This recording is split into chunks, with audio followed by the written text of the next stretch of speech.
¿Qué tal, compañeros? Muy buenas noches. No sé si me podrían confirmar si me escuchan. Sí, se escucha Sí, bastante se bien. escucha, Buenas noches. licenciado. Está Ah, licenciado, se escucha. excelente. Pues jóvenes, el día de hoy yo voy a estar con ustedes. Voy a tener el gusto de compartir la clase virtual con ustedes el día de hoy. Efectivamente, pues faltan 9 minutos para el inicio de la clase. Sin embargo, pues veo que ya hay varios conectados. Pues cumpliendo o respetando el horario de clase, pues vamos a empezar a las 5:30 cabales. Sin embargo, pues aprovechando estos minutos que tenemos antes de las 5:30, pregunto, y si no, pues no pasa nada, ¿verdad? Esperamos a las 5:30, pero pregunto, ¿alguien tiene alguna duda del examen, jóvenes? ¿Alguien que diga, miren, cuál era la respuesta o no sé? Pero respecto al examen, ¿alguien tiene alguna duda?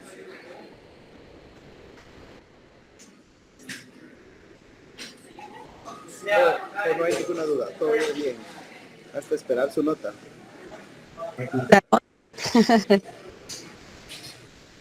Sí, para la nota falta, ¿verdad? Pero con paciencia en algún momento les llegará. Pero bueno, si no hay dudas, pues vamos a esperar. Repito, faltan 8 minutos. Entonces, en 8 minutos, pues empezamos la clase con los que ya estén conectados, ¿verdad? Entonces, pues, si pueden, pues avísenle a sus compañeros de que vamos a empezar el punto para efectos de respetar a aquellos que ya se encuentran conectados. Entonces, nos vemos en 8 minutos.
Bueno, ahora sí, compañeros, buenas tardes, casi noches para todos.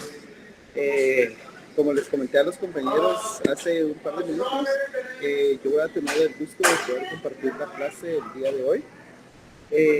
Tema que pues espero poder completar el día de hoy es el tema respecto al proceso civil y el tema de los sujetos procesales, que si bien es cierto ustedes ya vieron algo respecto a eso, pero hoy vamos a ver ciertas características que deben de tener los sujetos procesales y o quienes pueden ser sujetos procesales dentro de un proceso. Entonces, yo le decía a sus compañeros hace un momento, sin embargo, pues vuelvo a preguntar, ¿alguien tiene alguna duda respecto al examen que tuvieron la semana pasada? Pues puede preguntar por si tenían alguna duda y si no, pues empezamos ya con el tema de la clase.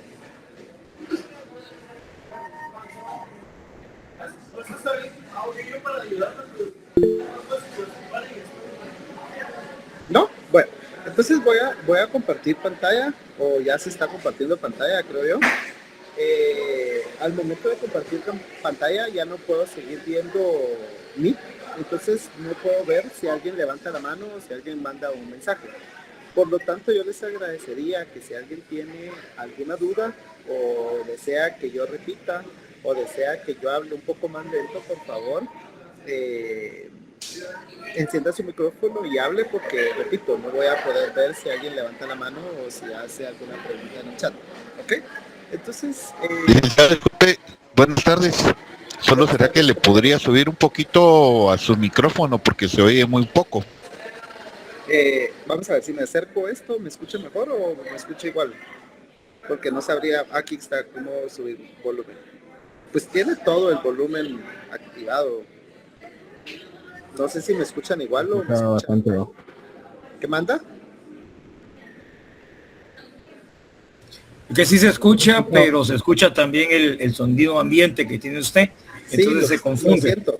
Lo que pasa es que si intentaba llegar hasta mi casa, definitivamente no me daba tiempo, por lo tanto, pues estoy barista.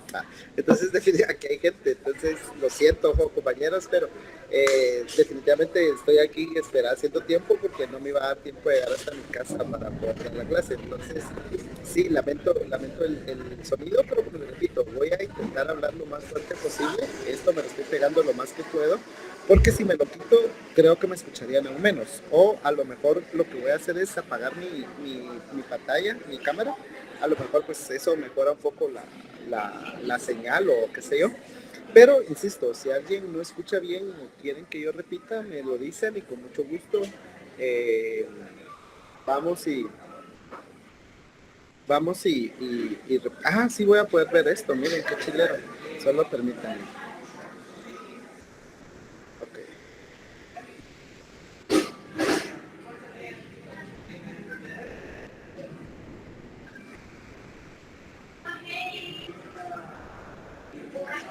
No. Si lo pongo así, ¿pueden ver toda la pantalla ustedes, jóvenes? Ahí sí, licenciado. Sí, licenciado. Sí lo ven todo. Bueno, entonces repito, definitivamente no voy a poder ver lo que ustedes levanten la mano o si alguien hace alguna pregunta, ¿ok? Entonces, compañeros, el día de hoy empezamos con la tercera parte del programa. El programa está dividido por partes. Licenciado, ahorita sí ya no se ve. Ahorita ya no se ve. ¿Qué no se ve? ¿Yo o la presentación? La pantalla, licenciado, y está La muy baja. pantalla dice, ahí está perfecto, ahí está perfecto. Entonces dejémoslo así porque no sé, pero bueno. Vamos a ver. Bueno, sí lo ven ahí, ¿verdad? Sí, Sí, licenciado, licenciado. gracias. Bueno, entonces, jóvenes, como les decía, el tema del examen fue la primera y segunda parte del programa de estudios. El día de hoy, pues vamos a empezar con el tema la tercera parte del programa, el cual es el proceso civil. ¿Ok?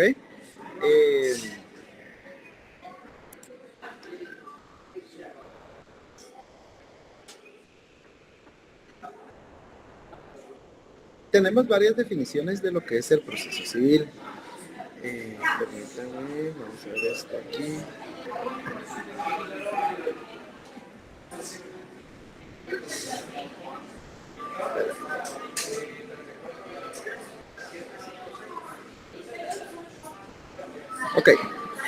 Sí siguen viendo, ¿verdad? Sí, licenciado, licenciado. gracias. Bueno, entonces, esta presentación definitivamente se les va a hacer llegar, o no sé si por equivocación yo la compartí ya anteriormente con ustedes, pero repito, no escriban nada porque esta presentación la van a tener ustedes. Y pues, para empezar, tenemos que entender lo que es un proceso, ¿sí? De forma general, tenemos que entender qué es un proceso. Recordemos que el diccionario de la ley del organismo judicial nos regula que para poder entender o comprender ciertas instituciones o conceptos o figuras jurídicas que la ley establece, primero nos tenemos que ir a la definición propia que la ley regule. Si la propia ley no establece o el legislador al momento de crear la ley no estableció una definición, porque por ejemplo, si nos vamos al matrimonio, artículo 78 del Código Civil, el Código Civil nos dice lo que es matrimonio, ahí nos está dando una definición. Sin embargo, hay otras definiciones que la ley no define, y al momento que la ley no lo define, la ley del organismo judicial nos dice que tenemos que estar a lo que el diccionario de la Real Academia Española establezca respecto a esa institución o a esa figura. En ese sentido, por proceso, la Real Academia Española o el diccionario de la Real Academia Española nos dice que el proceso es la acción de ir hacia adelante. Realmente no nos dice nada. Sin embargo, nos da otra definición que nos dice que es un conjunto de las fases sucesivas de un fenómeno natural o de una operación artificial. ¿Sí? Tampoco nos dice mayor cosa, pero ya nos va dando ciertos elementos que nos van a ayudar a poder hacer una definición. ¿Cuáles son esos elementos? Primero, que es un conjunto de fases, o sea, hay varias fases o varias etapas que son sucesivas, o sea, una detrás de otra, no todas juntas, sino una después de la otra. Eso es importante para poder entender lo que es un proceso. El doctor Mario Estuardo Gordillo Galindo, en su libro nos dice que el proceso ya más específico en cuanto a que un proceso judicial, porque el proceso puede ser amplio, el proceso, hay varias clases de procesos o varias áreas donde se puede aplicar o utilizar un proceso. Sin embargo, en el ámbito del derecho, un proceso judicial, nos dice el doctor Mario Gordillo, que es una serie de etapas. Ahí vemos que utiliza lo que la Real Academia Española empieza diciéndonos que es un conjunto de etapas o un conjunto de fases sucesivas. Mario Gordillo lo cambia y nos dice que el proceso judicial es una serie de etapas progresivas que persiguen la resolución de un conflicto. Y esto es importante. Primero, que es una serie de etapas, ya lo habíamos dicho, pero que son progresivas, ¿verdad? O sea, después de una viene otra o una da paso a la otra. Pero lo importante de aquí es cuál es el objeto o cuál es la finalidad que persigue ese proceso. Y lo que persigue o el objeto o la finalidad que tiene ese proceso es la resolución de un conflicto, ¿sí?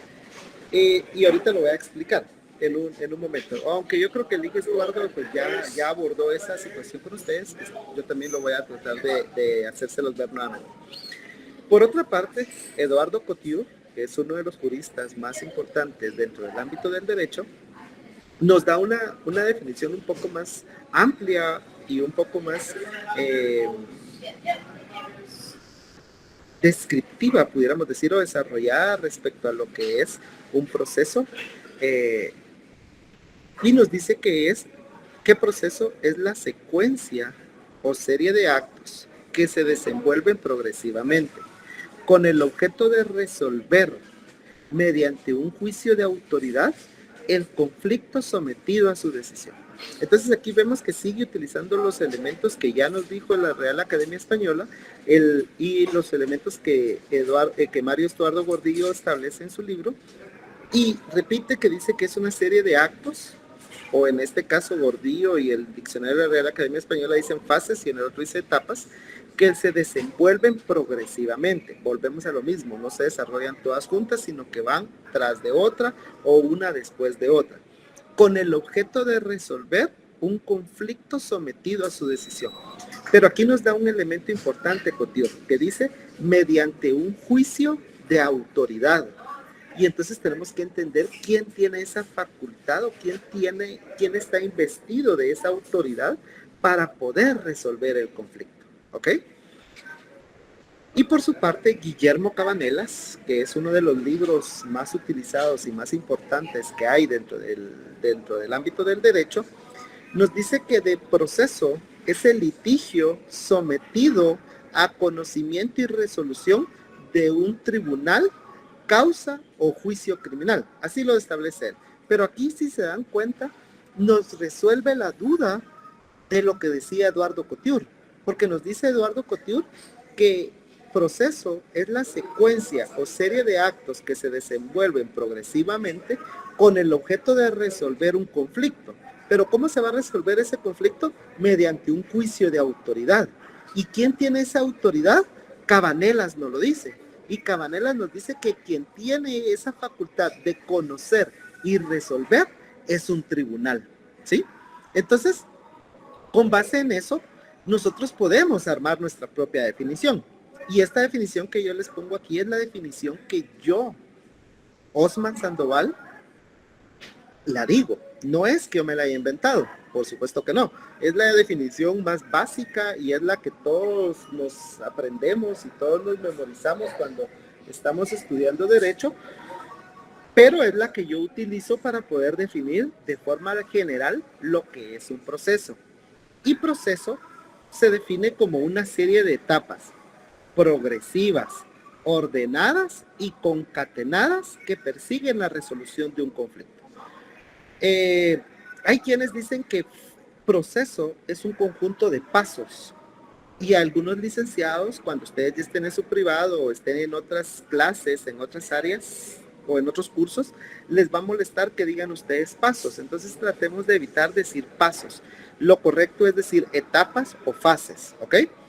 Por mí no hay problema que ustedes digan pasos, entiendo que ustedes lo que quieren decir, pero hay licenciados que son muy exquisitos y pues les gusta que se utilicen palabras técnicas o que pues no se mezclen ahí ciertos términos, entonces les molesta que se diga que el proceso son pasos. Entonces lo correcto es decir que es una serie de etapas o una serie de fases progresivas. ¿Por qué progresivas? Porque después de una viene otras. Ordenadas. ¿Por qué ordenadas? Porque vamos a ver de que no nos podemos ir y saltar de una etapa a otra, dejando otras de por medio que no se hayan realizado. Todo proceso tiene un orden lógico, ¿sí? Están desarrolladas o están ordenadas de tal forma que... solo permítanme.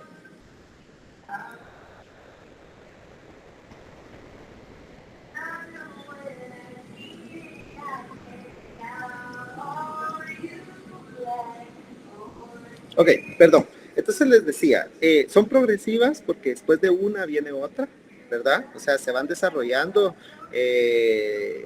paulatinamente después de una a otra. Están ordenadas porque, como nos vamos a dar cuenta después, ese orden cumple con una cuestión lógica de cumplir con ciertos principios que informan a todo proceso. Entonces, están ordenadas de tal forma que no nos podemos saltar ciertas etapas a menos que la misma ley lo permita, pero tienen un orden que se debe respetar y están concatenadas. ¿Qué significa que estén concatenadas? Que una tiene relación con la otra, ¿ok? O sea, eso significa que estén concatenadas, que están relacionadas una con la otra. Y como ya dijimos, el objeto de un proceso es darles solución a un conflicto que se ha presentado. ¿Sí? ¿Alguna duda hasta el momento, compañeros? ¿Ninguno? No, listo, claro, gracias. Excelente. Bueno, entonces, sin embargo, la definición que estábamos hablando hace un momento es la definición, digamos que, de proceso de forma general. Cuando ya queremos definir lo que es el proceso civil, pues ya tenemos que ser un poquito más específico en cuanto a lo que se va a resolver y en cuanto a dónde se va a conocer ese proceso, ¿ok? Entonces, cuando hablamos de proceso, de forma general es una serie de etapas que están ordenadas, que están concatenadas, que son progresivas y bueno, de forma general ese es proceso. Cuando hablamos de un proceso judicial, ya hablamos de un conjunto de etapas progresivas, ordenadas y concatenadas que persiguen la resolución de un conflicto. Ahora, ¿qué conflicto puede ser? Por ejemplo, bueno, si quieren lo vamos a ver ahorita cuando veamos la finalidad. Ahora, como les decía, de forma general, proceso, conjunto de etapas ordenadas y concatenadas y progresivas. Proceso judicial, podemos decir que es un conjunto de etapas ordenadas, concatenadas, progresivas, que persiguen la resolución de un conflicto. Pero cuando hablamos de proceso civil, tenemos que decir que es una serie de etapas, repetimos lo mismo, serie de etapas progresivas, ordenadas y concatenadas, que se tramitan en la jurisdicción ordinaria. O sea, cuando hablamos de jurisdicción ordinaria, estamos hablando de tribunales ordinarios que persigue. ¿Y por qué ordinarios? Porque recordemos que tenemos la jurisdicción ordinaria, que son todos los tribunales y órganos jurisdiccionales que conocemos, y también tenemos tribunales militares, también tenemos tribunales constitucionales, como lo son la Corte de Constitucionalidad o aquellos juzgados cuando están conociendo una cuestión de exhibición personal o una cuestión de amparo. Entonces, ahí cuando ustedes vean una resolución de un órgano jurisdiccional que no sea la Corte de Constitucionalidad, sino por ejemplo sea un juzgado de primera instancia o una sala, dice sala de apelaciones constituida en tribunal de amparo, ¿sí? ¿Por qué? Porque ahí está conociendo una cuestión de una garantía constitucional. Entonces tenemos jurisdicción constitucional, que es cuando se resuelven garantías jurisdiccionales, garantías constitucionales, perdón. Tenemos jurisdicción militar, que es cuando se resuelven cuestiones militares. De hecho, existen los tribunales militares. Pero cuando hablamos de jurisdicción ordinaria, estamos hablando de todos los órganos jurisdiccionales que nosotros conocemos. El juzgado de primera instancia civil, los juzgados de paz, las salas de apelaciones. Esa es la jurisdicción ordinaria, ¿sí? Entonces, volvemos y repetimos. Proceso civil es una serie de etapas progresivas, ordenadas y concatenadas que se tramitan ¿dónde? En los órganos jurisdiccionales ordinarios o en los tribunales ordinarios, o que se tramitan por la jurisdicción ordinaria y que persiguen la resolución de un conflicto. Eso ya lo habíamos dicho. Pero principalmente ese conflicto es o pertenece al ámbito del derecho privado, ¿sí? Ahora, pregunto, ¿cómo se clasifica o cómo se divide el derecho? ¿Cuál es la clasificación más general que nosotros nos enseñan cuando entramos a la universidad sobre el derecho? ¿Cómo se divide o cómo se clasifica el derecho? Derecho público y derecho privado. ¿Y qué otro? Son tres grandes áreas del derecho.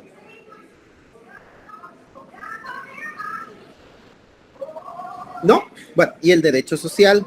¿Cuál está en el derecho social? Pues el derecho agrario, el derecho laboral, eso pertenece al derecho social. ¿Qué pertenece al derecho público? Por ejemplo, el derecho penal, ¿sí? ¿Y qué pertenece al derecho privado? El derecho civil. Entonces, ¿alguien me puede decir qué es derecho público?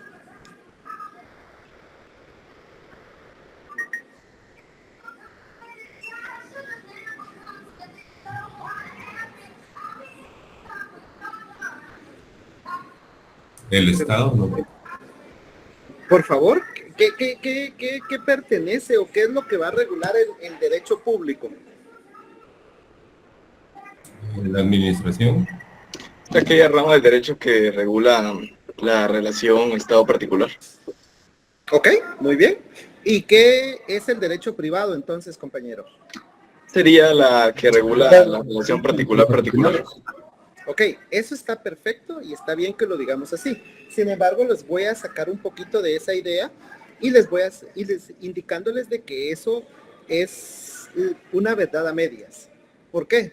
Porque el Estado, cuando el Estado actúa como Estado, valga la redundancia, cuando el Estado actúa en un plano de superioridad donde se impone al particular, ahí hablamos de derecho público. Sin embargo, hay ciertas relaciones que el Estado tiene con un individuo o con un particular en la cual el Estado no se impone, sino que actúa o que tiene esa relación de igual a igual con el particular. Por ejemplo, dentro del derecho penal, si una persona comete un delito, el Estado, a través de un juzgado penal, va a imponer una sanción a la persona que haya cometido el delito. Entonces ahí tenemos derecho público. ¿Por qué? Porque el Estado está actuando en un plano de superioridad frente al particular y el Estado se está imponiendo al particular. Sin embargo, hay relaciones que el Estado tiene con los particulares donde el Estado no se impone, sino que actúa de igual a igual con un particular. Un ejemplo de eso es, por ejemplo, que yo soy dueño de un terreno, ¿sí? Y el Estado anda buscando un terreno para construir un hospital, ¿sí? Y el Estado viene conmigo y me dice, mire, Osman, quiero que me venda este terreno. Entonces yo le digo, muy bien, Estado, yo le vendo este terreno, se lo doy en 1,000,000 de quetzales. Entonces ahí lo que vamos a hacer con el Estado es una compraventa, ¿verdad? Yo le voy a vender al Estado, el Estado me va a comprar a mí, ahí estamos en una relación de igual. ¿El Estado me puede obligar a mí a que le venda? No. Entonces, como el Estado no se impone ante mí, estamos en una relación dentro del derecho privado. Aunque sea una relación Estado-particular, estamos dentro del ámbito del derecho privado porque el Estado está actuando en el mismo nivel que yo, no se está imponiendo a mí. Ahora, si el Estado viene y dice, mire, véndame el terreno, yo le digo, mire, no, esto yo no lo vendo porque es la herencia para mi hijo. Y entonces el Estado me dice, mire, si usted no me lo vende, yo se lo voy a expropiar. Entonces, y yo me pongo necio que no se lo voy a vender, y entonces el Estado me expropia mi terreno, entonces ahí sí el Estado está actuando en un plano de superioridad frente a mí. Pero ya cuando hablamos de expropiación, ya nos salimos del ámbito del derecho privado y nos estamos yendo al ámbito del derecho público dentro del ámbito del derecho constitucional, que nos regula el tema de la expropiación. Entonces, repito, y lo que dijo el compañero, perfecto, es la definición que nos enseñan desde el primer día de clases en la universidad, que el derecho público es la relación del Estado con los particulares y el derecho privado es la relación entre particulares. ¿Eso es cierto a la mitad o yo les digo es falso? ¿Por qué? Porque hay relaciones en las cuales el Estado tiene con los particulares que entran dentro de la esfera del derecho privado. Por ejemplo, una compraventa, ¿sí? Eso es ámbito del derecho privado. Entonces, no sé si quedó claro eso que les traté de explicar. Entonces, si hay alguna duda me dicen. Ahora, entonces, ¿qué es? Repitamos según lo que dice aquí la presentación, ¿qué es el proceso civil? Es una serie de etapas progresivas, ordenadas y concatenadas que se tramitan en la jurisdicción ordinaria y que persigue o que tiene como objeto o como finalidad la resolución de un conflicto que pertenece al derecho privado. Cuando hablamos de derecho privado, estamos hablando específicamente o generalmente de cuestiones del ámbito civil, ¿sí? Ahora, ¿quién me puede decir qué relaciones se dan dentro del derecho civil, por ejemplo?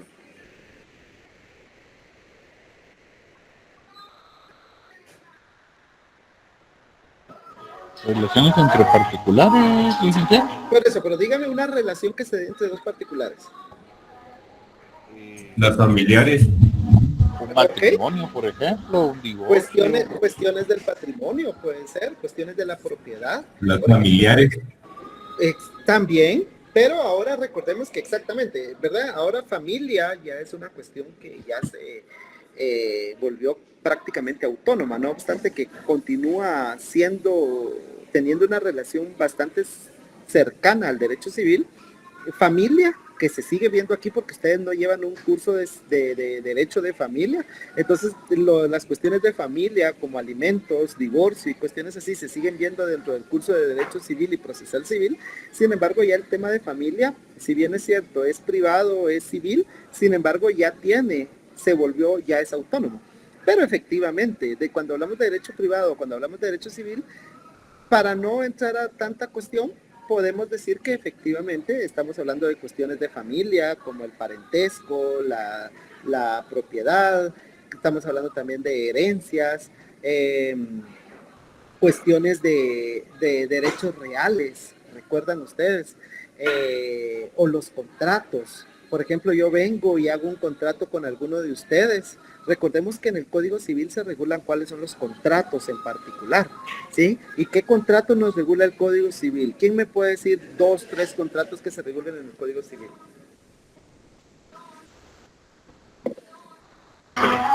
Licenciado, como es un acuerdo de voluntades, pues podría ser una compraventa, por ejemplo, ¿verdad? Exacto. ¿Qué más? Arrendamiento, licenciado. Exacto. ¿Qué más? Los unilaterales y bilaterales.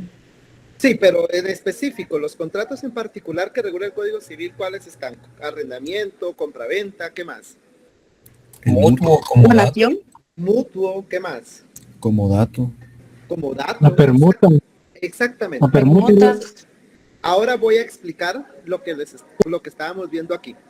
Cuando dice que el derecho civil, que el proceso lo que busca es la resolución de un conflicto, como también lo que vimos aquí en esta definición, que lo que busca un proceso es la resolución de un conflicto, y como nos lo dice aquí, tanto Gordillo como Couture, como Guillermo Cabanelas, que lo que se busca con el proceso es la resolución de un conflicto. Entonces, ¿cuál es el conflicto? Yo creo que esto el Ike Estuardo se los explicó en la primera clase, porque en otros semestres o al inicio de otros semestres yo siempre estoy en la primera clase y el Ike Estuardo siempre empieza explicando eso. Entonces, sin embargo, pues lo voy a tocar así rapidito.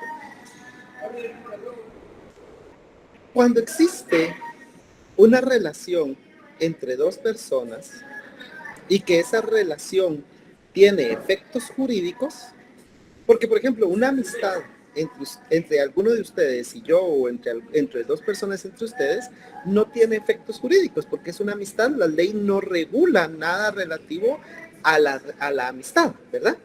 Ahí hay una relación, sí, pero es una relación de amistad, una relación, no es una relación jurídica.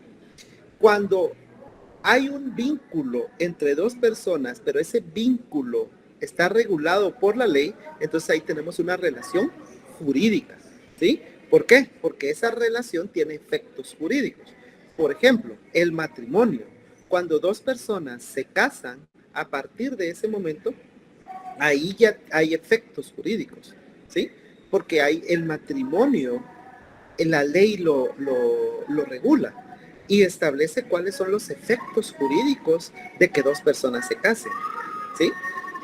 Si yo voy a comprar algo y voy a hacer una compraventa, entonces hay un vínculo entre la persona que es el dueño del bien y yo, que soy el interesado en adquirir la propiedad de ese bien. Si yo, por ejemplo, necesito que alguien me preste dinero, entonces la persona que tiene el dinero y que me lo va a dar, va a crear un vínculo conmigo y yo voy a tener un vínculo con esa persona que me dio el dinero. Y ese hecho que la persona me dé el dinero a mí, o ese acto, ¿verdad?, de que la persona me dé el dinero a mí, va a crear efectos jurídicos. ¿Cuáles son los efectos jurídicos? Pues la obligación que yo voy a tener de tener que pagar ese dinero que me han prestado. ¿Cuál es el efecto jurídico de una compraventa? Que ahora yo voy a tener la propiedad del bien, pero a cambio de esa propiedad yo tengo que pagar un precio. ¿Cuál es el efecto jurídico de un matrimonio? Pues dependiendo si tienen hijos, dependiendo el régimen económico que adopten. Entonces, cuando hay un vínculo entre dos personas y ese vínculo o esa relación que hay entre dos personas está regulada en la ley, tenemos una relación jurídica, ¿sí? Sin embargo, cuando a esa relación que hay entre dos personas, ese vínculo que hay entre dos personas, se le denomina una relación jurídico-material. Eso no está en la presentación y eso sí lo pueden anotar, ¿verdad? Entonces, la relación o el vínculo que hay entre dos personas que tiene efectos jurídicos se le llama relación jurídico-material. Repito, relación jurídico-material. que es la relación o es el vínculo que hay entre dos personas, pero esa relación o ese vínculo tiene que estar regulado en la ley. Si ese vínculo, esa relación que hay entre dos personas no está regulada en la ley, pues no hay ningún efecto jurídico y por lo tanto pues no podemos hablar de una relación jurídico-material. Solo cuando el vínculo o la relación esté regulada en la ley o esté contemplada en la ley, ahí podemos hablar de una relación jurídico-material.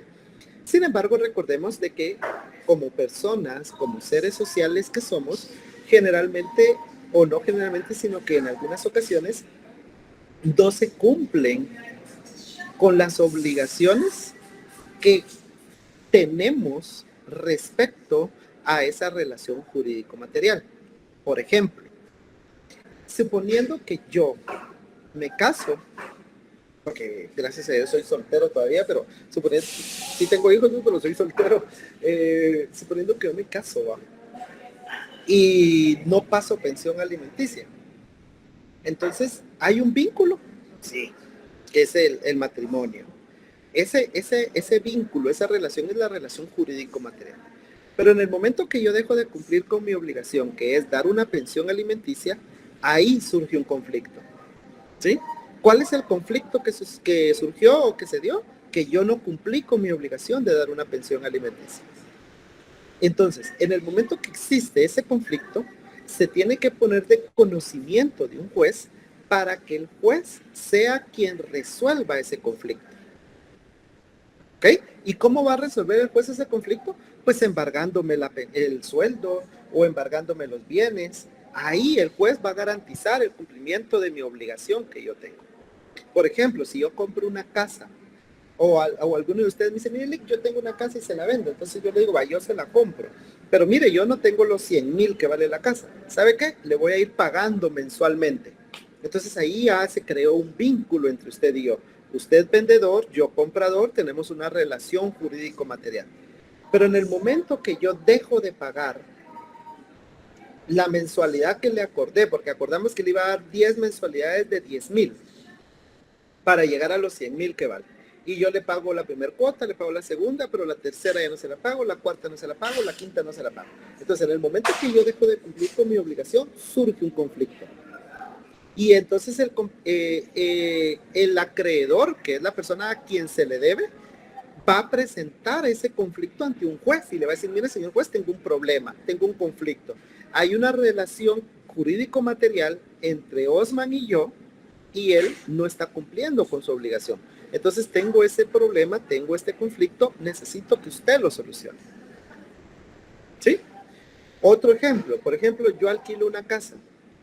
El dueño de la casa, pues es dueño de la casa y me la va a dar a cambio de un pago mensual. Yo vengo y no cumplo con el pago mensual. Entonces ahí va a surgir el conflicto. ¿Cuál es la relación jurídico-material? El arrendamiento que hay. Esa es la relación jurídico-material. Entre el arrendante y el arrendatario, la relación jurídico-material es el arrendamiento. Pero en el momento que el arrendamiento, en el momento que el inquilino deja de pagar su mensualidad o la renta, ahí surge el conflicto. Y entonces el dueño de la casa tiene que venir ante el juez de civil y decirle, mire, señor juez, yo soy dueño de esta casa, se la di en alquiler, pero él ahora no me está pagando la mensualidad y yo necesito alquilar esa casa porque es de lo que vivo y entonces pido que lo saquen a él de la casa y que me pague las rentas que me debe. Porque el conflicto, ¿cuál es? Que yo dejé de pagar. O puede ser al revés, que yo tenga un contrato de arrendamiento y el dueño de la casa llegue y me diga, mire, necesito que se salga para el fin de semana. Entonces yo le decía, mire, disculpe, pero tenemos un contrato, yo no me voy a salir, estoy al día con mis rentas y no me pienso salir. Entonces él viene y me dice, no, se me sale de la casa y si no le voy a cortar el agua, o le voy a cortar la luz, o le voy a poner llave a la puerta para que usted no pueda entrar. Entonces ahí ya surgió un conflicto. ¿Por qué? Porque él no quiere cumplir o respetar el contrato de arrendamiento que se tiene. Entonces ese conflicto hay que ponerlo de conocimiento de un juez para que el juez sea quien le dé una solución a ese conflicto. No sé si me di a entender, compañeros, ustedes me dicen, y si no, pues trato de explicarlo de otra manera o continuamos. Creo que quedó claro, licenciado. En resumen, sería donde puede existir o existe el conflicto y se necesita solucionar. Me imagino yo que en aras del bien común. Claro, muy bien. ¿Alguien más, jóvenes, que me confirme o que me diga si entendieron o no entendieron? Sí, licenciado, todo claro. Excelente, bueno. Entonces continuemos, pues. Entonces, De hecho, licenciado, estábamos viendo en Notarial 1 que una de las características del notariado era que no existía el conflicto, ¿verdad? Que era todo lo contrario a lo que estamos viendo ahorita. sí, que de hecho, a raíz de ese vínculo que se va a crear mediante el acto que va a autorizar un notario, a raíz de ese vínculo que se va a crear, puede surgir un conflicto. Si no surge ningún conflicto, no pasa nada. Pero en el momento que alguien quiere hacer un contrato de compraventa de un bien inmueble, ¿cómo hay que hacerlo? En escritura pública.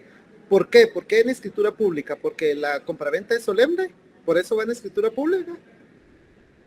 ¿Ya vieron eso de los contratos solemnes? Todavía no, pero me imagino que sí. Los contratos solemnes son aquellos que tienen que ir en escritura pública para ser válidos. Significa que hay ciertos contratos que no tienen que ir en escritura pública y aunque no vayan en escritura pública, sino que vayan en documento privado o en acta notarial, tienen plena validez porque la ley no exige como requisito que tenga que ir en escritura pública.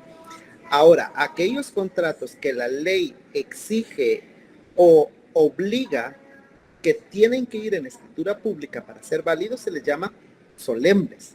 La compraventa de un bien inmueble no es solemne. Sin embargo, para poder hacer el registro en el registro general de la propiedad de un bien inmueble, se tiene que presentar el testimonio de la escritura pública. Se tiene que solicitar, perdón, que me perdí. Ya sé dónde me quedé. Ok, entonces, para poder hacer la inscripción en el registro general de la propiedad de que yo compré un inmueble, necesito presentar el testimonio de la escritura pública. Si yo no presento testimonio, sino que presento una copia legalizada de un documento privado, una copia legalizada de un acta notarial, el registro no me va a operar o no me va a inscribir esa compraventa. Yo para que el registro, para que me pueda inscribir o registrar esa compraventa, tengo que presentarle testimonio de la escritura pública. Entonces, la compraventa de bien inmueble no es solemne, sin embargo, sí tiene que hacerse en escritura pública, pero para efectos registrales. Entonces, a raíz de esa compraventa que autoriza a un notario en una escritura pública, a raíz de eso, puede surgir un conflicto. Si ambas partes cumplen con sus respectivas obligaciones, no hay conflicto. Pero en el momento que alguien deja de cumplir con alguna obligación o con alguna condición, entonces ahí surge el conflicto. Y cuando surge el conflicto es cuando hay que ponerlo de conocimiento al juez para que el juez dé una solución a ese conflicto que surgió de la relación jurídico-material. ¿Y cuál es la relación jurídico-material? Pues la compraventa que el notario autorizó en escritura pública. ¿Ok? Bueno, entonces continuemos pues. Ahora, ¿cuál es la finalidad o cuál es el fin que tiene un proceso? Ya lo dijimos, es darle solución a un conflicto. Un conflicto que va a surgir de una relación jurídico-material o de un vínculo jurídico que hay entre dos personas. ¿Ok? Ahora, ¿cuál es la naturaleza de ese fin?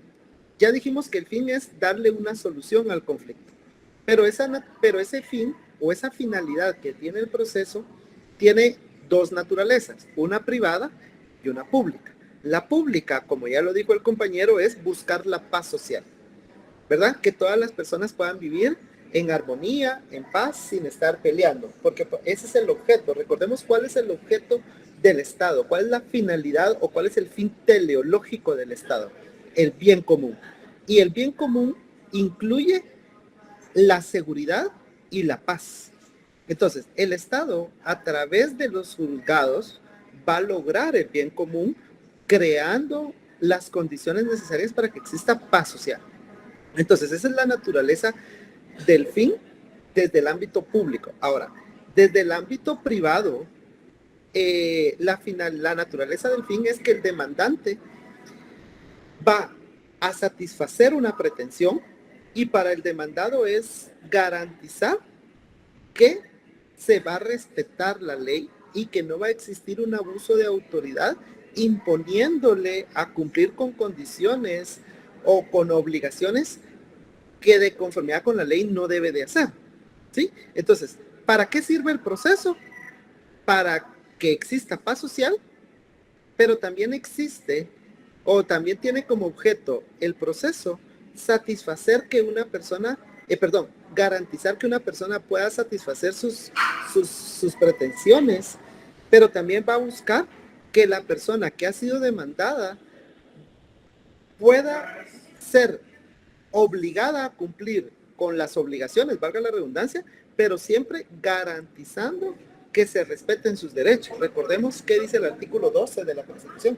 Nadie puede ser condenado, ese es en el ámbito penal, pero también dice ni privado de sus derechos. Ahí estamos dentro del ámbito civil. Ninguna puede, porque generalmente solo vemos el artículo 12 del derecho penal, y no, el artículo 12 constitucional también se aplica al derecho civil, porque dice nadie puede ser condenado ni privado de sus derechos, sin haber sido citado, oído y vencido en juicio. Entonces, para eso es un proceso, para garantizar que ambas partes se le respeten sus derechos y que se garanticen sus pretensiones, pero siempre y cuando al demandado, si se le va a privar de un derecho que él tiene, haya sido citado, oído y vencido en un proceso. ¿Ok? Entonces esa es la finalidad del proceso. De forma general, solucionar un conflicto. Solucionar un conflicto que va a buscar la paz social, pero también solucionar un conflicto mediante el cual se va a satisfacer la pretensión del actor, pero también esa pretensión se va a satisfacer respetando y garantizando los derechos del demandado. ¿Ok? Ahora, la naturaleza jurídica del proceso. Cuando hablamos de naturaleza jurídica, hablamos de ¿qué es un proceso? ¿Sí? ¿Qué es un proceso? Cuando hablamos de naturaleza jurídica, cuando hablamos de naturaleza jurídica de cualquier institución, nos referimos específicamente a eso, a tratar de entender de dónde viene o qué es, ¿sí? Y la naturaleza jurídica del proceso, hay cuatro puntos de vista. El primero nos dice que el proceso es un contrato. Significa que el proceso es un acuerdo de voluntades. ¿Por qué? Porque ambas personas, esas personas que tienen la relación jurídico-material, al momento que crean un vínculo jurídico entre ellos, saben que si que si surge un conflicto, lo van a someter del conocimiento de un juzgado para que él resuelva su conflicto. Entonces ahí podemos decir que la naturaleza jurídica del proceso es un contrato. Y nos dice que el proceso es un contrato porque es un acuerdo de voluntades. Porque, como ya lo dijeron, para realizar un contrato se necesita la voluntad, es un acuerdo de voluntades. Ambas partes tienen que estar de acuerdo en una compraventa, en un matrimonio. Y si de ese vínculo, de esa relación surge un conflicto, entonces hay que ponerla de conocimiento de un juzgado para que él lo resuelva. Otra teoría nos dice que el proceso es un cuasicontrato, ya que el consentimiento de las partes no es enteramente libre. ¿Qué significa eso? Lo que significa es de que, como ya lo vimos, el Estado tiene la obligación de garantizar la paz social. Entonces, cuando surge un conflicto, aunque las partes no quisieran,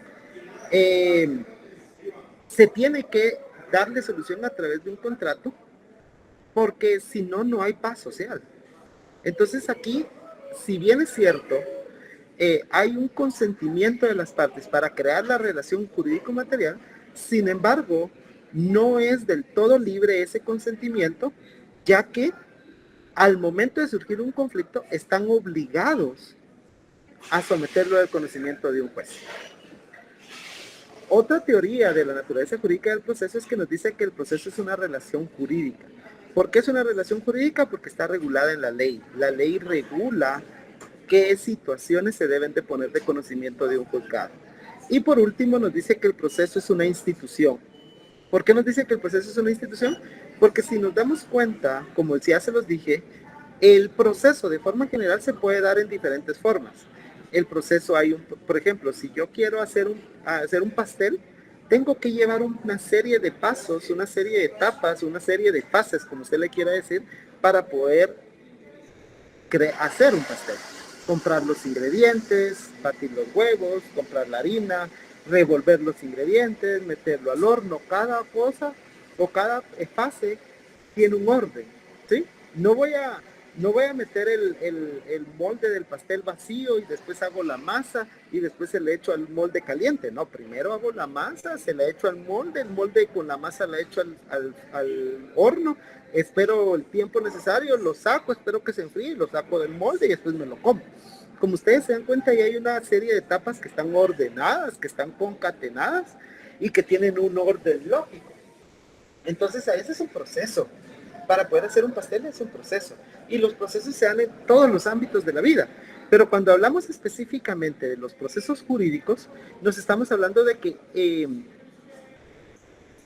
el derecho como ciencia creó una forma de solucionar los conflictos que surgen en las personas. ¿Por qué? Porque ¿quién me puede decir cuál es la definición de derecho? ¿Alguien me puede decir qué es derecho?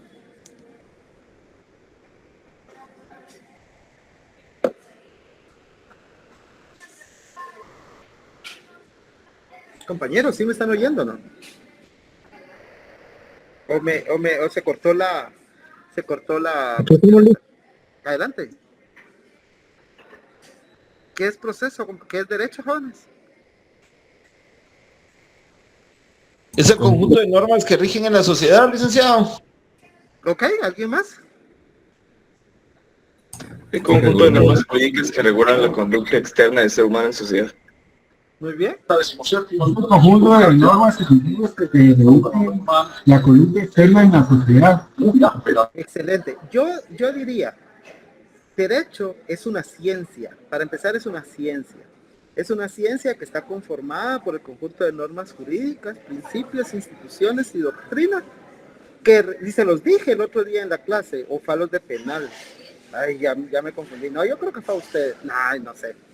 Pero bueno, cuando vemos una definición, siempre tenemos que empezar diciendo su naturaleza jurídica, de qué está conformado y para qué sirve. Esos tres elementos les va a servir para poder definir cualquier área del derecho civil, derecho penal, derecho laboral, cualquiera. Si utilizan esos tres elementos van a poder dar una buena definición.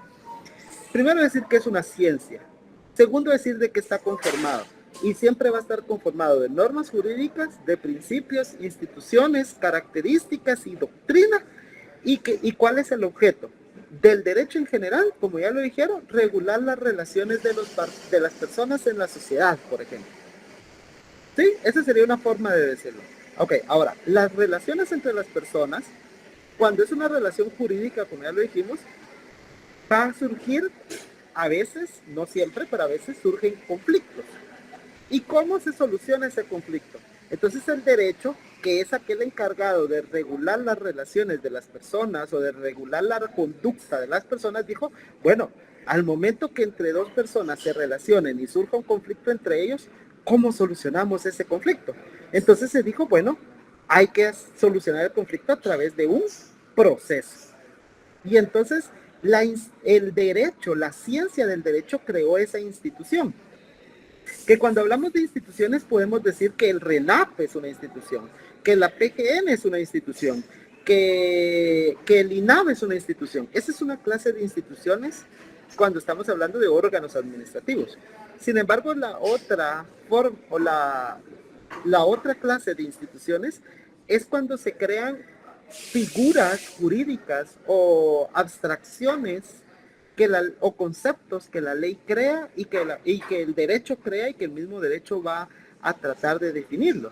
En este caso, un proceso no lo podemos tocar, es una cuestión abstracta, ¿sí? Es una figura que no es material, pero sí podemos entender a través de la doctrina lo que es un proceso.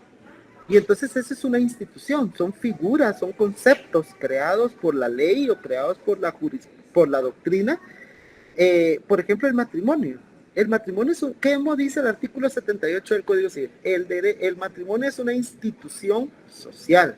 No estamos hablando de un órgano administrativo como el RENAP o la SAT, pero dices una institución. ¿Por qué? Porque el matrimonio es una figura creada socialmente y regulada por el derecho.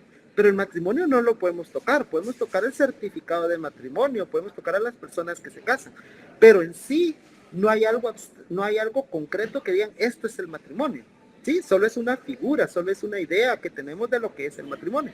Entonces, cuando hablamos de instituciones, justamente hablamos de eso, de ciertas figuras, o sea, de ciertas abstracciones creadas por la ley o creadas por la doctrina, que pertenecen a cierta ciencia, y en este caso el derecho como ciencia creó el proceso jurídico, que estableció, creó la figura del proceso jurídico, en la cual pues establece de que va a solucionar el conflicto que surge entre dos personas, porque justamente esa es la finalidad que tiene el derecho, regular la relación de las personas, ¿sí?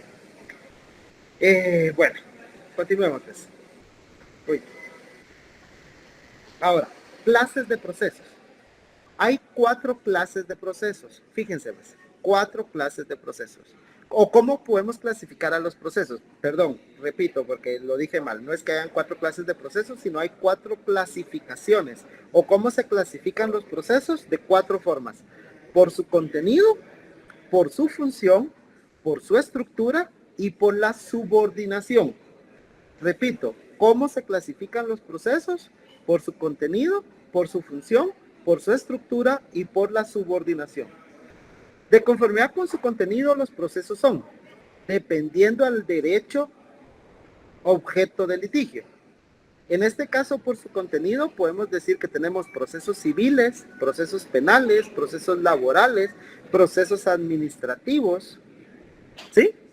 Entonces, por su contenido va a depender a qué materia o a qué área o a qué rama del derecho pertenece, aunque yo creo que ya les dije que no está bien decir rama porque ni que fuera árbol, dicen algunos. Si usted quiere con el derecho procesal civil, diga rama, diga pasos, que no pasa nada, pero mejor si lo evita decir. Entonces, repito, según la clasificación de los procesos, por su contenido, es dependiendo al área, materia o rama del derecho al que pertenezca. Así tenemos procesos civiles, procesos penales, procesos laborales, procesos administrativos.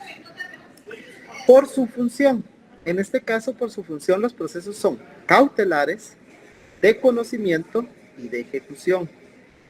Los cautelares, como ya se van a ver más adelante, son aquellos que buscan asegurar el resultado que va a tener un proceso. De conocimiento son aquellos procesos en los cuales se va a declarar si el derecho pertenece o no pertenece a la persona que está reclamando ese derecho. Y los de ejecución son aquellos en los cuales el derecho ya está declarado y lo único que el juez va a hacer es obligar a que se cumpla con ese derecho que ya está declarado. ¿Cómo así? Por ejemplo, en un proceso cautelar, lo que el juez va a hacer es otorgar medidas o garantías, otorgar medidas que garanticen que cuando un proceso finalice, se va a poderle dar cumplimiento a lo que el juez ordenó. Dentro de los procesos cautelares o dentro de las medidas que se pueden dictar dentro de un proceso cautelar están el arraigo, el embargo, la intervención. Esos son procesos cautelares. Dentro de un proceso cautelar yo le voy a decir al juez, mire señor juez, yo quiero que usted otorgue una medida cautelar porque yo voy a demandar a una persona, pero en el momento que yo la demande él se puede ir del país. O mire, yo la voy a demandar, pero todavía no tengo todo preparado para la demanda y por lo tanto le pido que usted otorgue una garantía, que es el arraigo, para que esa persona no salga del país en lo que yo la demando. ¿Sí? Entonces, con el proceso cautelar lo que se busca es garantizar el resultado del proceso, porque ¿de qué me sirve demandar a una persona si la persona se va a ir del país? Otra medida que se puede otorgar dentro de un proceso cautelar es el embargo. Por ejemplo, yo le voy a decir al señor juez, mire señor juez, yo sé que ustedes no han visto eso, no sé si ya tienen cierta idea, pero ahí lo vamos a ver también más adelante. Por ejemplo, el embargo es que yo venga y voy a demandar que alguien me debe 100,000 quetzales. Entonces, antes de demandarlo, yo todavía no tengo todo lo que se necesita para la demanda. Entonces yo le voy a decir al señor juez, mire señor juez, yo voy a presentar una demanda para que él me pague lo que me debe, pero todavía no la puedo presentar porque me hace falta alguna cuestión. Entonces, en lo que yo lo demando, por favor, empárguele sus cuentas para que él no pueda sacar el dinero del banco, para que en el momento que usted ordene que él me pague, ese dinero que él tiene en el banco me sirva para que me pague. Porque si yo lo demando y usted ordena que él me pague, él puede sacar el dinero. Y aunque usted ordene que me pague, pues si él ya sacó el dinero y se gastó el dinero, no me va a pagar. Entonces, ¿para qué sirve un proceso cautelar? Para garantizar o asegurar el efectivo cumplimiento de una orden de un juez, digamos, de conocimiento. Los procesos de conocimiento es en aquellos en los cuales el juez va a declarar o va a resolver si una persona que está reclamando un derecho tiene o no tiene la razón. Por ejemplo, una señora quiere pensión alimenticia. Entonces viene ante el juez y le dice, mire señor juez, él es mi marido, él es mi esposo y no me está pasando la pensión alimenticia de mi hijo.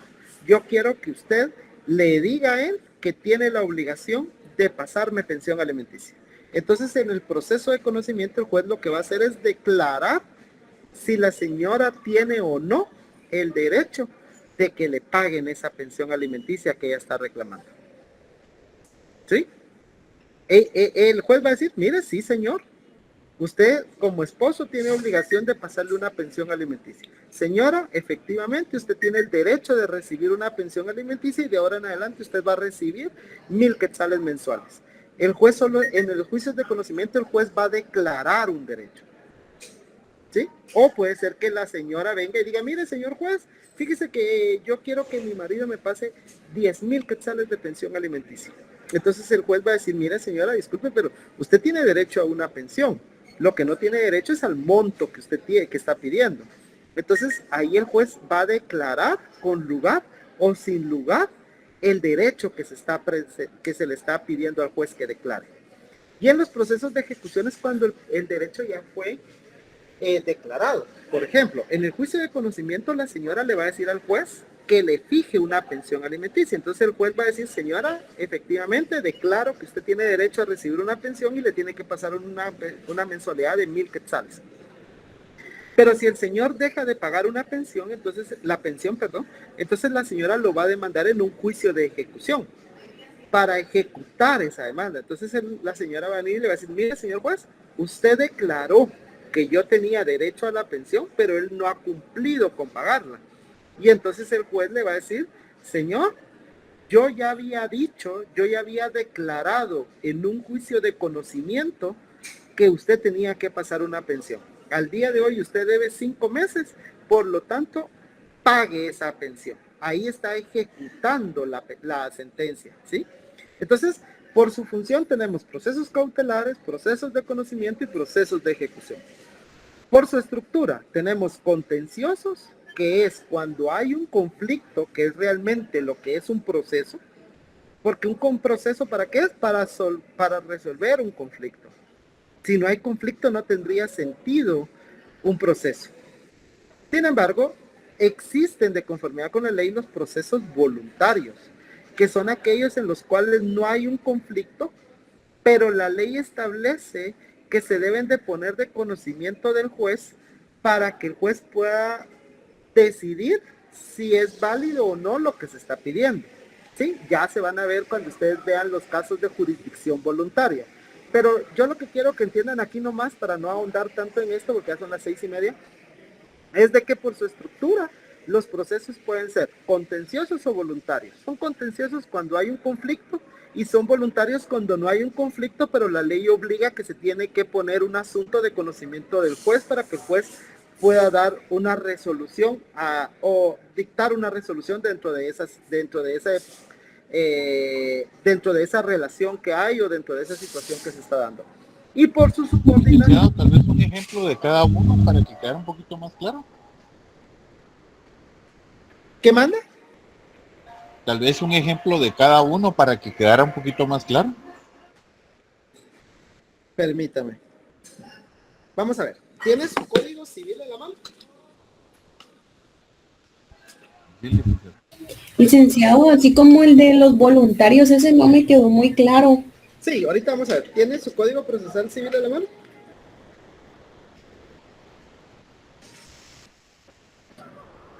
Procesal civil, sí. Sí. Ubíquese en el artículo 401. 402.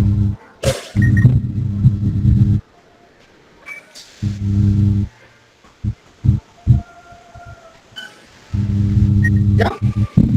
Actos de jurisdicción voluntaria. Exacto. ¿Cómo se llama el libro? La jurisdicción voluntaria No, ¿cómo se llama el libro? el libro se llama Procesos Especiales. ¿Cómo se llama el título? Jurisdicción voluntaria. Exacto. Entonces aquí tenemos los procesos voluntarios. ¿Ok? Vámonos al artículo 406. ¿Cómo se llama la sección primera? La presección primera. Declaratoria de incapacidad. Ok. ¿Qué es la declaratoria de incapacidad? Es cuando una persona, solo compañeros, no sé si pueden apagar, ahí está. La declaratoria de incapacidad es cuando una persona no es capaz, es incapaz, ¿verdad? Por ejemplo, discúlpenme la expresión, yo no soy médico, por favor, perdón, espero que nadie se sienta ofendido, y creo que no es el término correcto, pero, por ejemplo, es cuando hay una persona que tiene un retraso mental, o tiene capacidades mentales diferentes, o capacidades especiales, no sé cómo es que le dicen ahora, me disculpo nuevamente, pero digamos que hay una persona que tiene discapacidad mental. Bueno, no es discapacidad porque, repito, pero discúlpenme, ¿verdad? Ustedes ya me entendieron. Creo que me entendieron. Entonces, Sí. ¿qué manda? Sí, ya lo entendimos. Ah, excelente. Va. Entonces hay una persona que tiene discapacidad mental. Esa persona, cuando es mayor de edad, no puede valerse por sí mismo. Necesita que alguien la represente.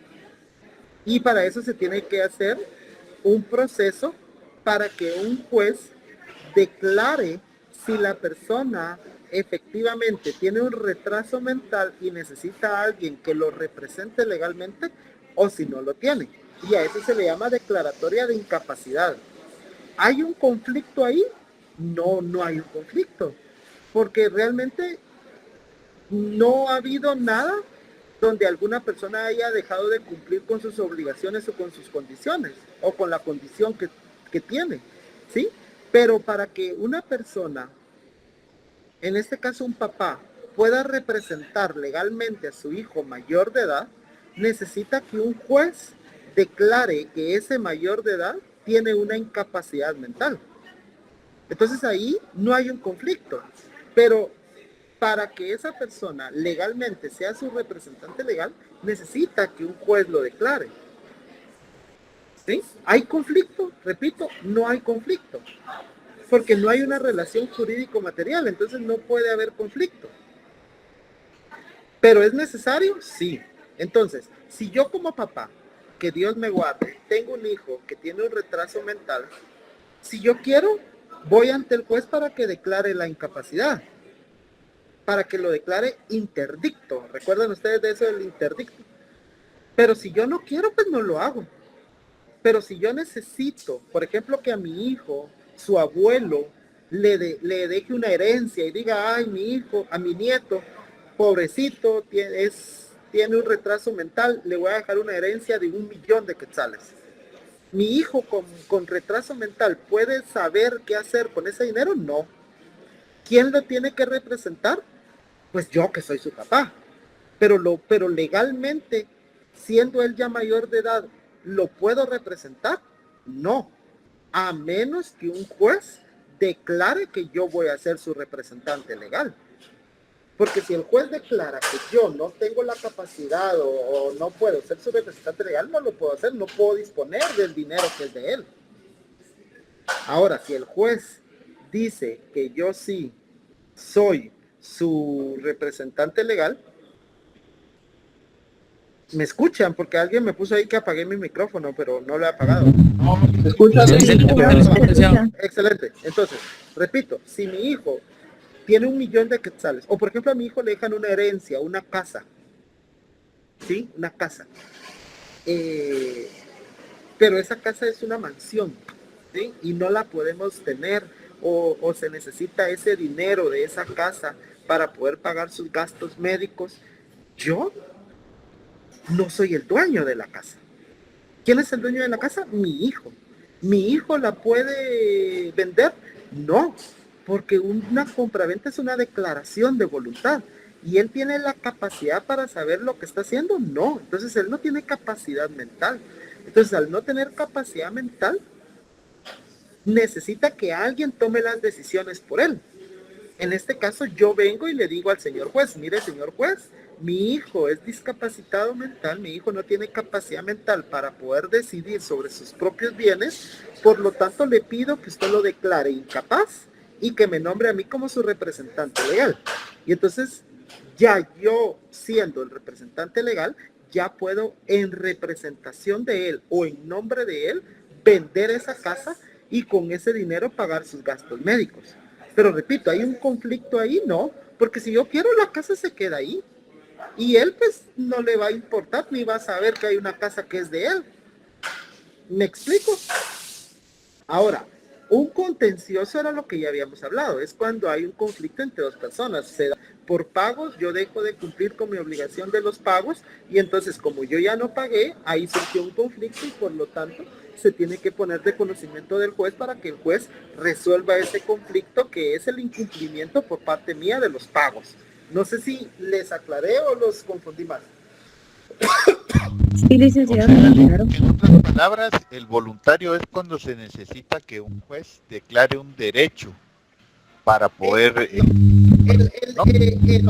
En los juicios de conocimiento el juez va a declarar un derecho.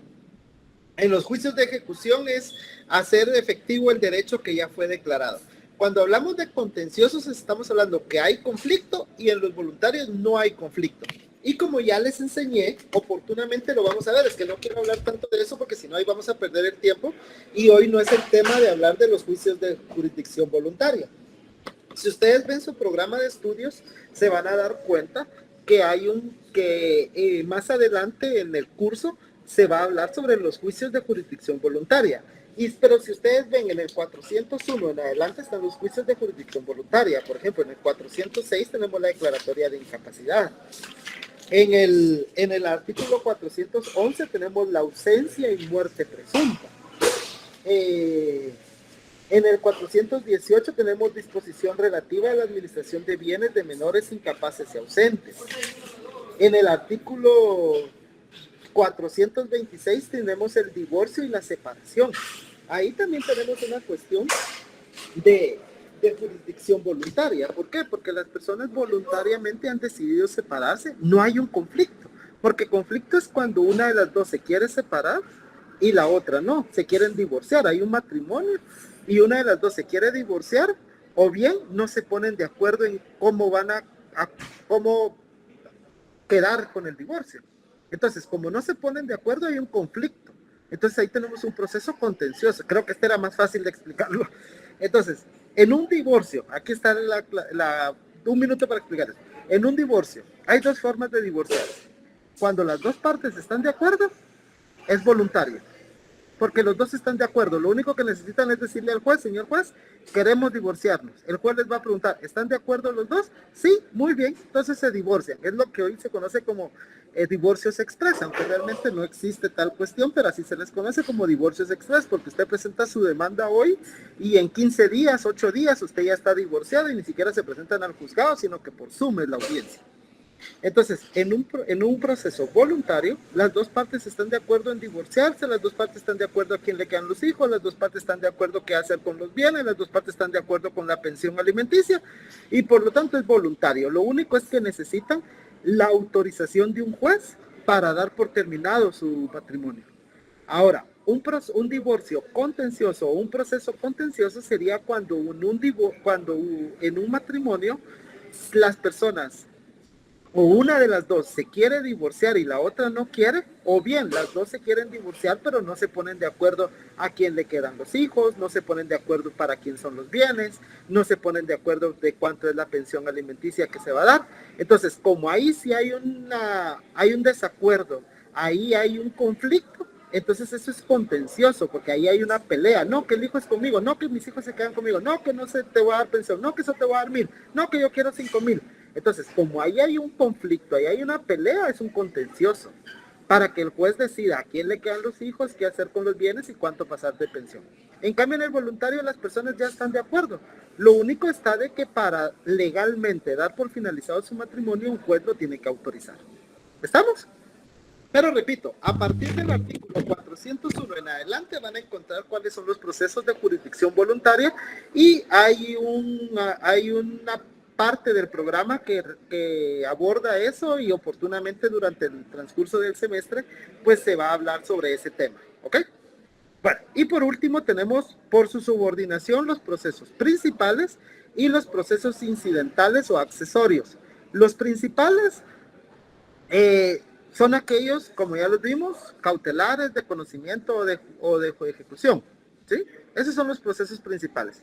Sin embargo, a veces dentro de un proceso surgen ciertas cuestiones que se tienen que resolver, ¿sí? Por ejemplo, ya lo vamos a ver más adelante, pero por ejemplo, dentro de un proceso, yo puedo presentar una demanda, ¿sí? Para que yo como abogado voy a presentar una demanda de pensión alimenticia, ¿sí? O una demanda para que, no sé, una demanda. Yo como abogado voy a presentar una demanda. Ese sería, ahí da inicio el proceso principal. Pero la persona a quien yo voy a demandar dice, mire señor juez, disculpe, pero usted no es competente. O mire señor juez, la demanda que presentaron tiene defectos. Y entonces presenta una excepción. ¿Sí? Excepciones son aquellos medios o mecanismos de defensa que tiene el demandado para defenderse de una demanda. Entonces, cuando yo presento la demanda y le notifican al demandado que ha sido demandado, valga la redundancia, el demandado va a revisar la demanda y va a decir, mire, el juez que presentaron la demanda no es el competente. O miren, el juez ante quien se presentó la demanda le dio trámite a la demanda, pero la demanda tiene errores. Entonces, ¿qué va a hacer? Presentar una excepción de demanda defectuosa o una excepción de incompetencia. ¿Y qué va a hacer el juez? Pues entrar previo a continuar con el proceso principal, determinar si lo que el demandado dijo es cierto o no. Entonces el juez va a iniciar un incidente para establecer si él es competente o no es competente, o bien para determinar si la demanda tiene errores o no tiene errores. Pero ese pequeño proceso que se llama incidente tiene su propio procedimiento, tiene sus propios plazos y sus propias etapas. Pero ahí se está resolucionando el conflicto. No, ahí solo se está resolviendo una cuestión que surgió a raíz de la demanda, que es ver si el juez es competente o no es competente, que es establecer si la demanda tiene errores o si cumple con todos los requisitos. Entonces, los procesos principales generalmente o a veces tienen cuestiones accesorias o incidentales que se van a resolver por separado, ¿sí?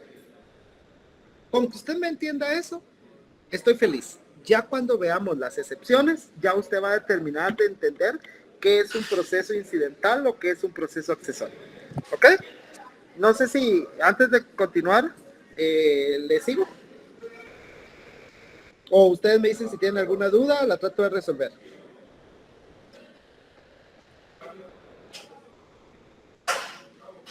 Con duda de los accidentales y accesorios, lo que pasa es que mi conexión no está muy buena. ¿Será que lo podría repetir, por favor?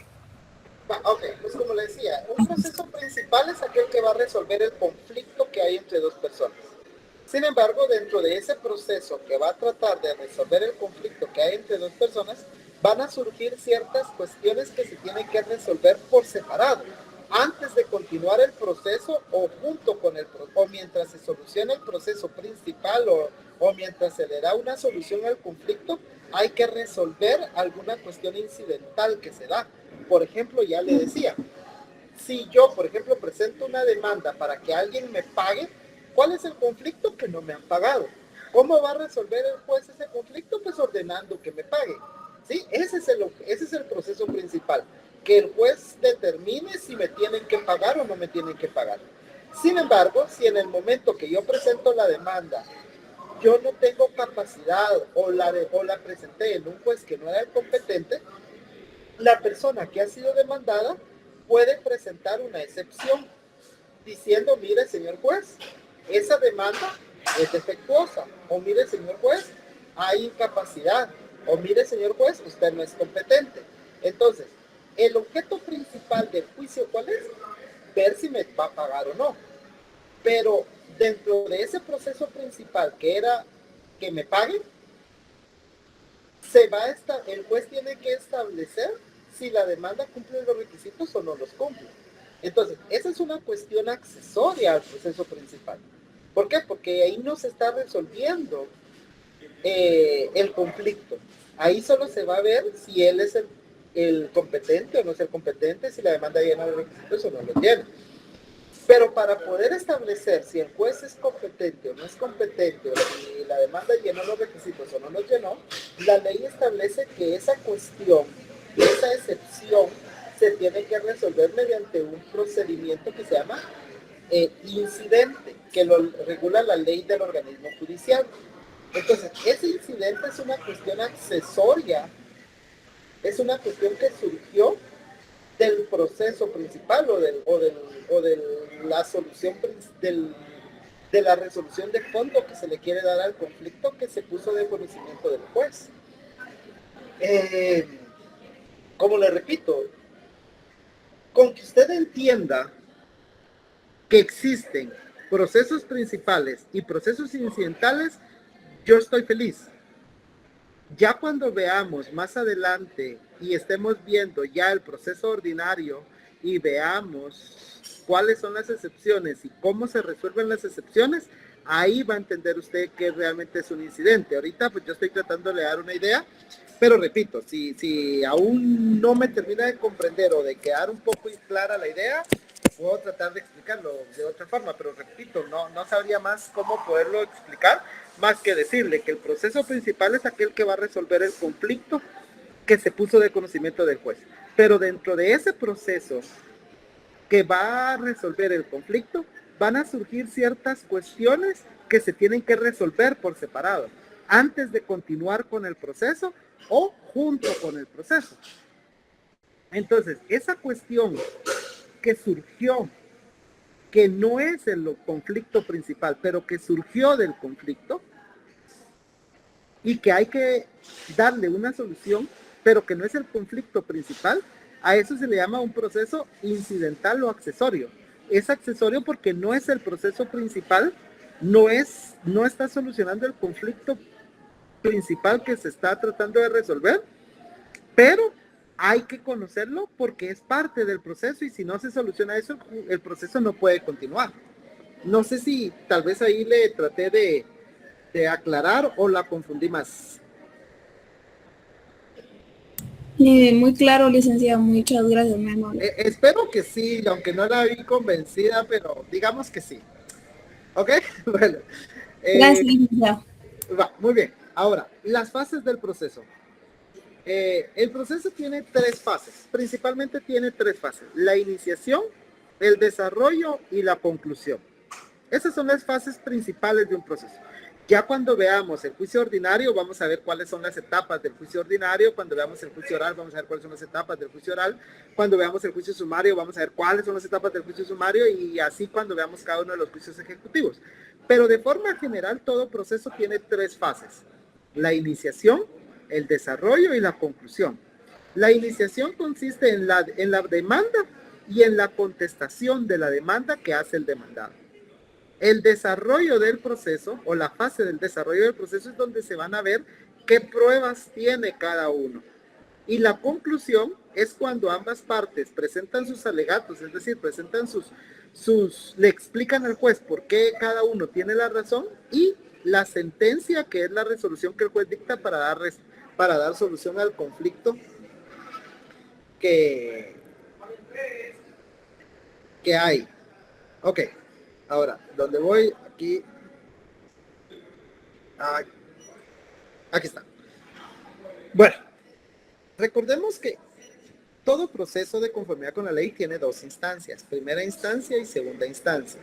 Cuando es un juicio de menor cuantía, ¿quién lo conoce? Un juez de paz.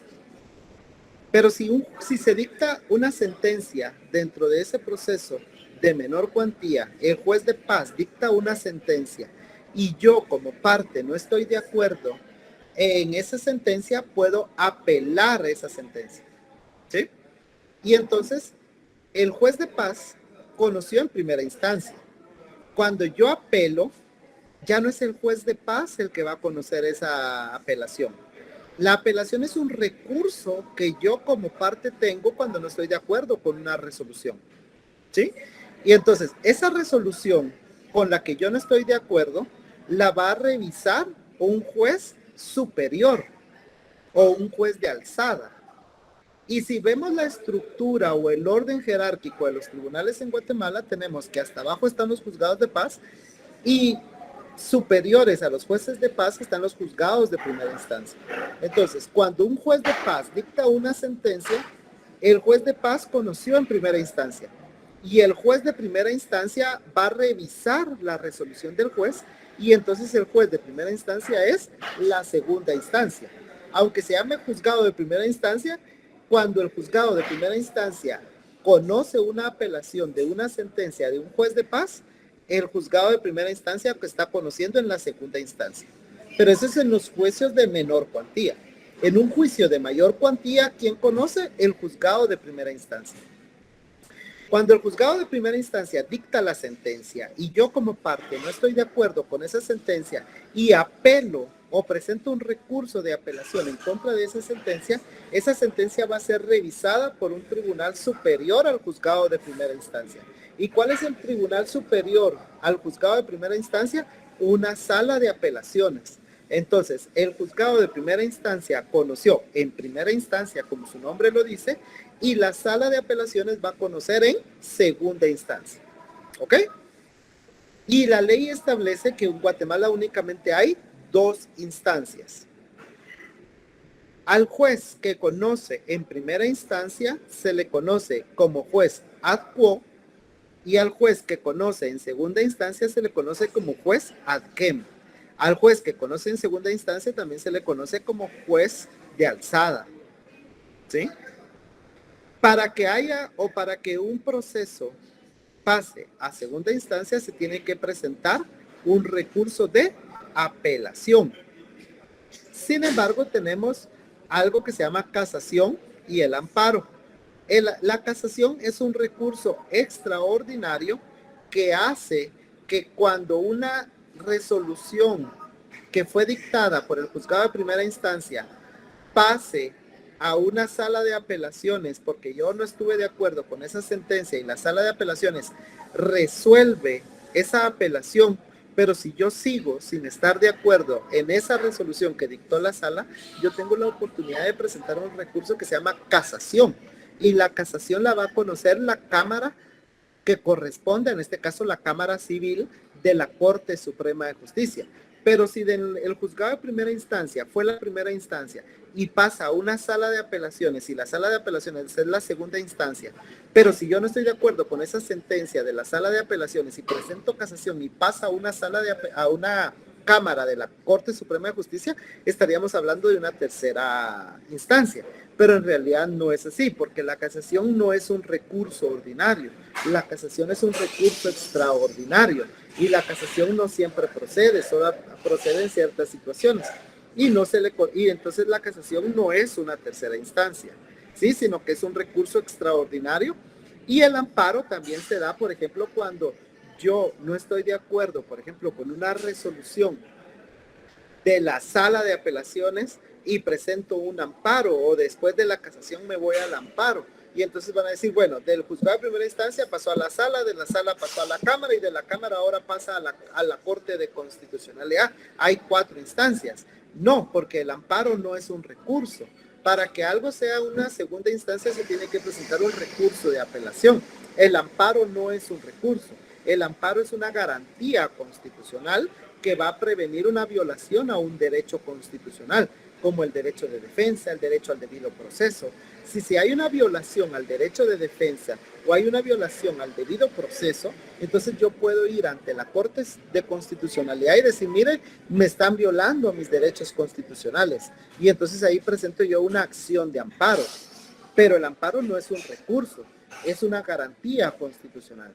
Y la casación, si bien es cierto, hace que la Cámara de Amparos, que la Cámara de Civil conozca la resolución de la Sala de Apelaciones, que la Sala de Apelaciones resolvió el recurso de apelación que yo presenté en contra de la resolución del juzgado de primera instancia, tampoco estamos hablando de una tercera instancia. ¿Por qué? Porque la casación no es un recurso ordinario, la casación es un recurso extraordinario. Y muchas gracias. Tengo 4 minutos para dudas. Ustedes me dicen, jóvenes, 4 minutos para dudas.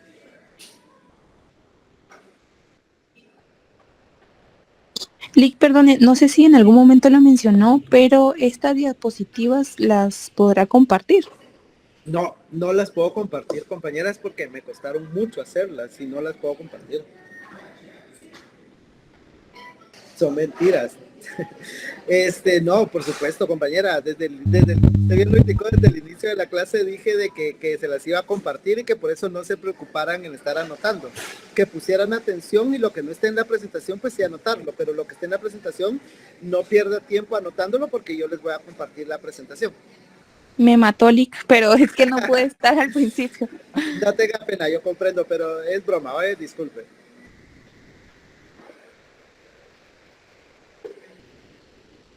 Bueno, ¿alguna otra duda, compañeros, de los temas que hablamos hoy? Todo claro. Esto es tema de examen y no se vuelve a ver, jóvenes.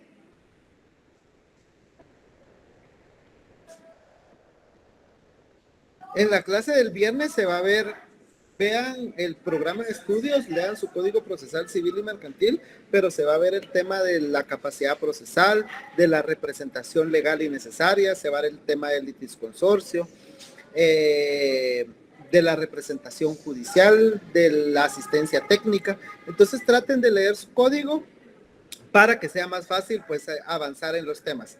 El día viernes creo que Lick Estuardo estará con ustedes, sin embargo, si estoy yo, para mí va a ser un gusto volver a hablar con ustedes y si no, pues nos vemos dentro de 15 días en la próxima clase virtual, jóvenes. Si no hay dudas, que estén bien, les agradezco por la atención, que tengan feliz noche y éxitos a cada uno, bendiciones para todos y pues nos seguimos viendo. Feliz noche. Muchas gracias, licenciado. Buenas noches. Feliz noche, licenciado. Licenciado.